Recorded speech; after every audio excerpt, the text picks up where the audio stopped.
Hello and welcome to this video all about portrait painting.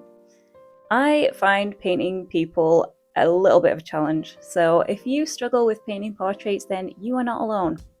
I spend a lot of time painting pets and wildlife and landscapes, but I don't spend a huge amount of time painting people, so whenever I do attempt a portrait, it kind of feels like I have to go right back to the beginning and that I'm learning everything from scratch again, and it's always a little bit of a challenge. Back in the day, I made a YouTube video all about this subject, so if you want to watch that as kind of a prequel to this video, it is still available to watch. And in that video, I talked about some of the challenges of portrait painting and why I found it so difficult. I also attempted 3 self-portraits, trying to get better each time, and it's probably been about 2 years since I made that video. I have done some portrait practice in between then, but it's probably been about a year since my last self-portrait practice, so I figured now was a good time to revisit that subject. So in this video, I'm going to be sharing my most recent attempt at a miniature self-portrait in oils, and I'm going to be talking a little bit about some of the things I've learned since then and some of the things I wanted to do a bit differently this time. So hopefully there'll be some helpful tips in there if you also struggle with your portrait painting. But before we get to that part of the video, let's go back and have a look at those early attempts so we can see what we're working with, and also we'll have a look at some of the other portrait attempts I've done in the meantime to get a rough idea of what was going on before I attempted it this time around. So this was the first painting I attempted, and I started this one out by doing a grisaille underpainting, so a black and white layer first, and then I added colour over the top. I think the underpainting went okay, but as I added more layers it got worse and worse until we eventually ended up with this, and I was not entirely happy with it. But I guess it was as good a place as any to start from, so that was the first painting down and I moved on to my second self-portrait attempt. With the next painting, I definitely think you can see that there's a looser feel here, and it was influenced probably by some of the artists that I'd been watching at the time. I watched a lot of YouTube tutorials from Chelsea Lang, who has a really lovely painterly and loose style, and that definitely had an impact on this painting. I like how this turned out, and I think that there's definitely more of a likeness to it, so I felt like it was progress from the first attempt. My third attempt was my favourite out of the whole series, and I think it was probably because of the sky. I like that there was more narrative in the painting and that there was a bit more of a connection, there was more going on. I think I was probably fed up of painting my face by that time, so I really liked how this turned out. However, I don't really think that this is a great example of a self-portrait. It's so miniature that it's really hard to actually see the features properly, so I kind of feel like I cheated a little bit on this one. I didn't really practice painting eyes and nose and mouth properly, so as much as I like it, I don't really think it's a good example of a self-portrait, so there's definitely work to be done from there. So this next selection of portraits was some that I found when I was trying to look for my older versions, and you may be wondering why I'm going to be sharing them with you, because some of them are pretty bad. But there are a couple of reasons. I wanted to show you that not all paintings are successful. There's a lot of failures in there, and there's a lot that are really not very good. So I wanted to show you those so you get a better idea of the process. And I also wanted to show that painting portraits and getting better at painting portraits takes time, so it doesn't happen overnight. It's not that I painted those way back then and then didn't do any practice and now I'm a bit better at it. There's a lot of work that goes on behind the scenes that's not always obvious, so I wanted to demonstrate that this is a process that takes some time. So let's have a look. Let's stop procrastinating and show you some of the really bad portraits that I've been working on as well. So we're going to start with what I think is the worst one, and then we'll go from there. This right here is one that I had blocked from my mind, and I think I started doing this from life. I remember getting fed up pretty early on and then just throwing paint all over it, and yeah, I'm not happy with this. This is not a great start, but there we go. I'd forgotten about it and here it is. I also found some black and white studies which were in preparation for, I think, the bigger one that we saw. I mean, besides the fact I didn't do anything in the eyes, which is a bit weird, it's not too bad. I also did a colour version of that, Again, don't know what was going on with the eyes. I obviously decided not to bother putting anything in there while I was doing these. What else do we have? Oh, this is another bad one.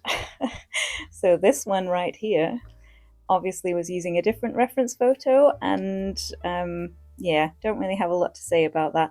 I definitely can tell the times where I just got really fed up with a painting and just started throwing paint on there, and that is one of those. I tried to do an eye here, but obviously couldn't be bothered with that one. And then we have this one, which was the color version of that, where again, I think we just couldn't be bothered with the features. So, yeah, it's probably a reason I've forgotten about these. Right, let's move on to this, which I think we're getting a bit better here. This is definitely better than, oh, hang on, that. Yeah, this one is definitely an improvement, I would say, and I actually put in the eyes, so yeah. Again, doing the black and white study first, I remember always feeling like the color part was a challenge. And then this is a color version, and I definitely think we're getting better. We're building up here. There's definitely lots of things I could improve there. Also, this is paper from the back of another painting because I obviously did not look after this properly, but I think, yeah, we're getting better with that. Then we have this entry, which is a face and not very much else. I don't know what I think about this. I obviously decided I didn't like it enough to carry on with the rest of it, but I think the skin tones are starting to smooth out in this. It's not as, yeah, I don't know. It's okay for what it is. This is not really a self-portrait. This is just a giant eye. But I found this while I was looking for my other paintings, and I think this is maybe one of my favorite paintings that I've done, just, you know, of an eye, and it's kind of part portrait, so I thought I'd include it in this. Again, I've obviously not looked after it because it's got bits of paper on it from where I've stored it with other paintings. Anyway, now we've had a catch-up of what the situation's been, let's get on with doing one today and see how we get on. So there were a few things that I wanted to do differently with this painting to try and improve on some of those previous attempts. And one of the first and most obvious things with this one is that I'm painting on a miniature scale. So this painting is 3 by 4 inches.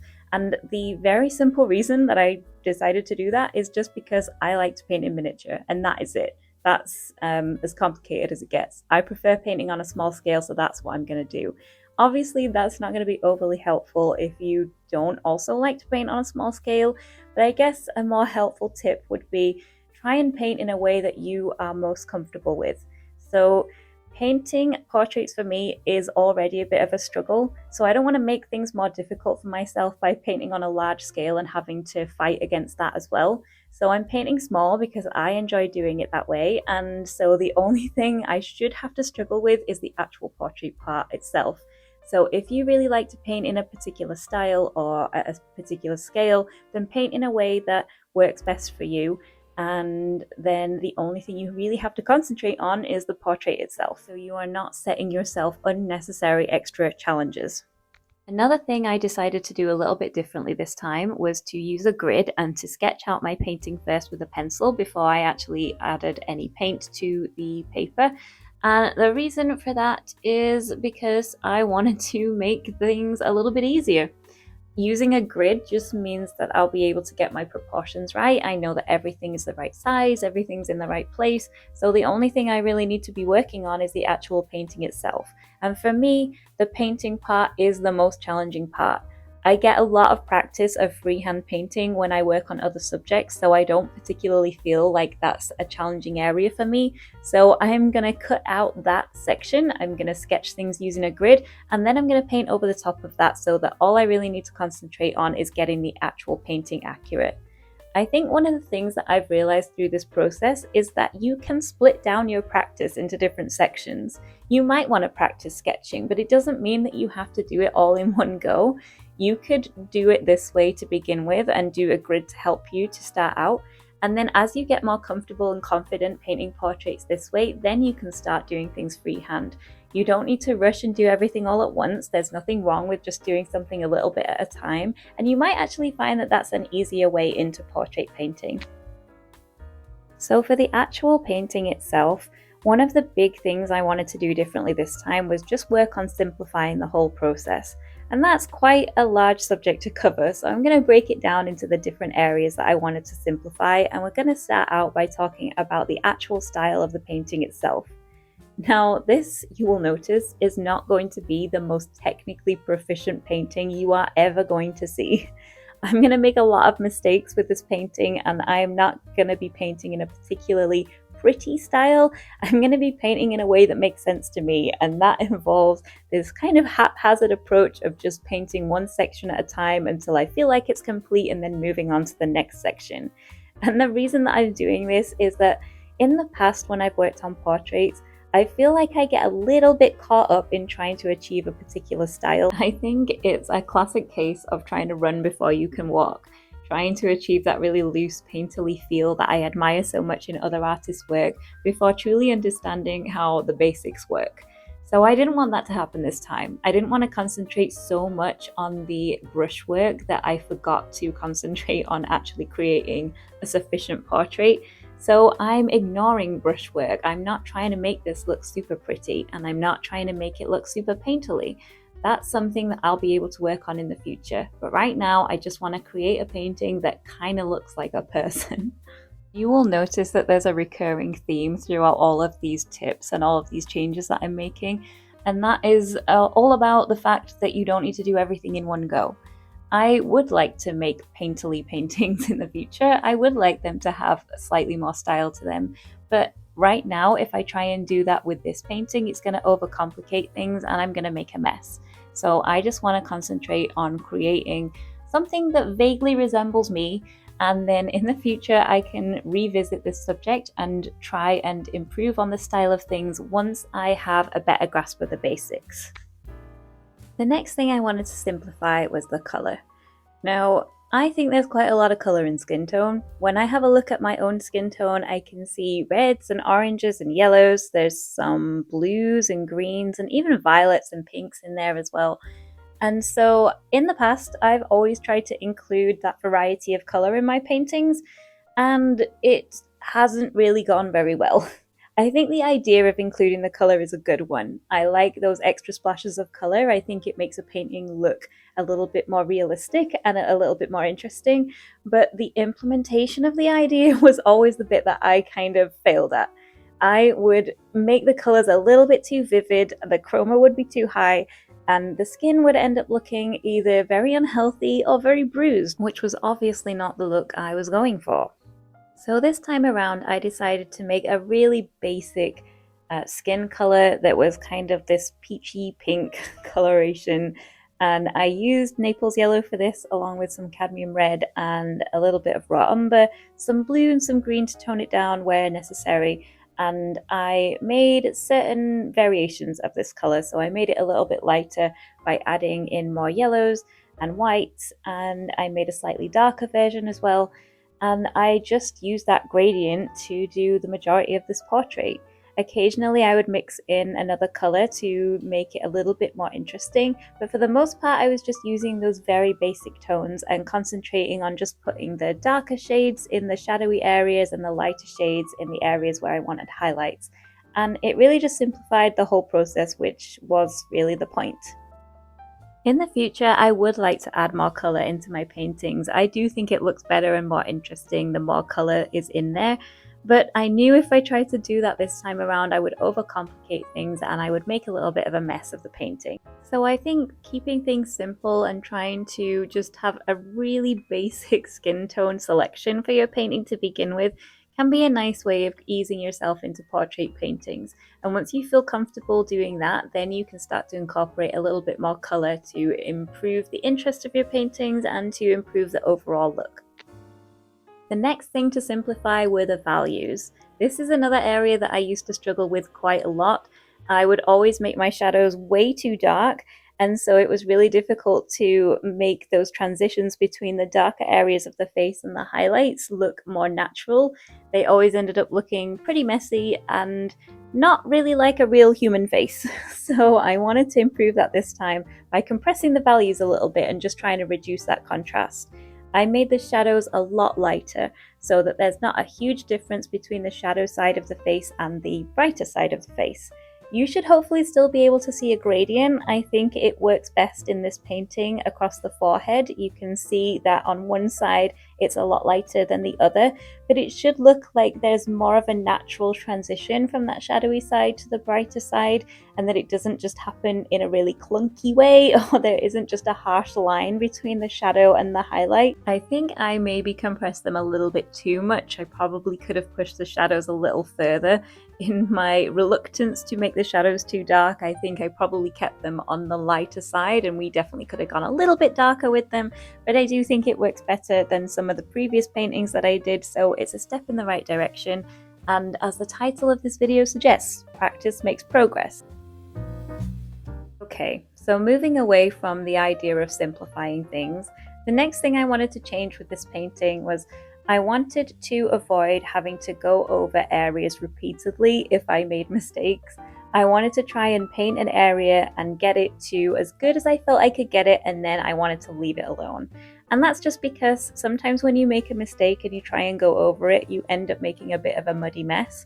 It's difficult to correct mistakes sometimes when you're working a la prima or you're working wet in wet without muddying the colors a little bit and losing some of that freshness or the crispness of the paint when you first put it down. So what that meant for this painting was just knowing when to leave a section alone and to move on to something else. I would first of all try to get the painting right the first time around, which is obviously easier said than done. But if I did make a mistake, I would try to fix it as best I could, but I also paid attention to when I felt I'd reached a point where I couldn't really do any more to it without ruining the painting. I tried to get certain areas of the face to a level that I felt was acceptable, and then I would move on to the next thing without trying to go over it again and again, reworking it, because I knew that would do more harm than good. Now, one thing I would like to point out is that this idea of not reworking a section and just putting some paint down and then leaving it alone is a lot harder to do as a beginner than it is when you are a little bit more experienced as an artist, and I think that's worth pointing out. I think it's really difficult to put paint down and get it right first time around.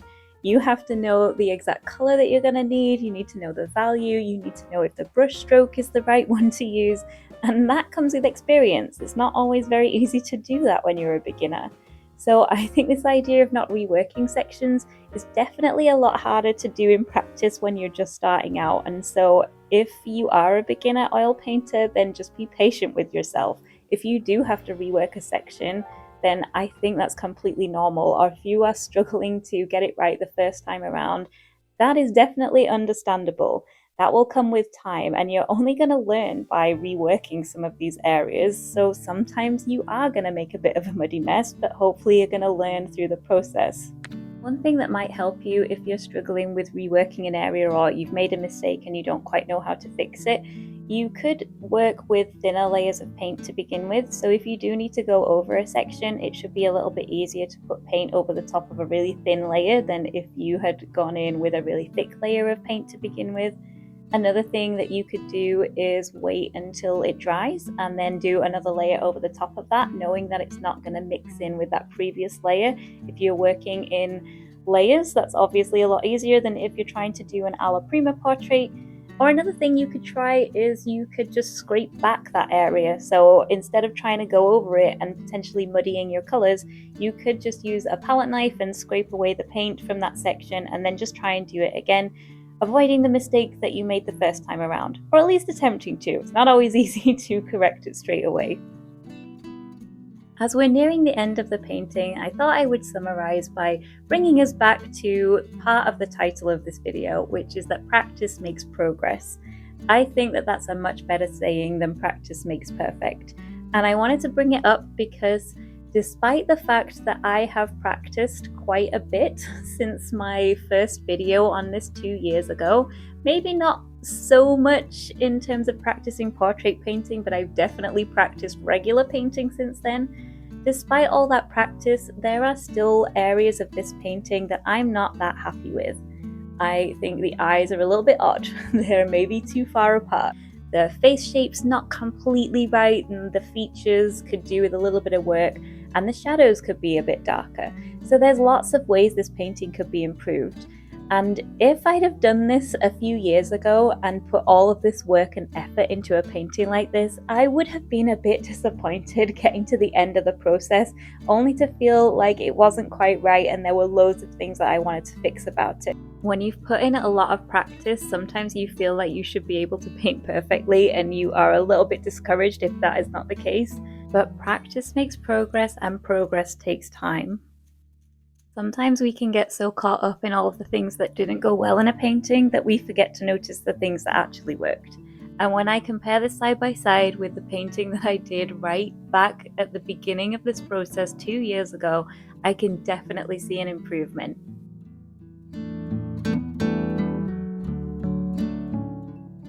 And I guess that kind of brings us to the end of this video. So thank you for watching. I hope you enjoyed it. Please let me know what you think in the comments below. Let me know if you also struggle with portrait painting, or perhaps there's another painting subject that you find challenging.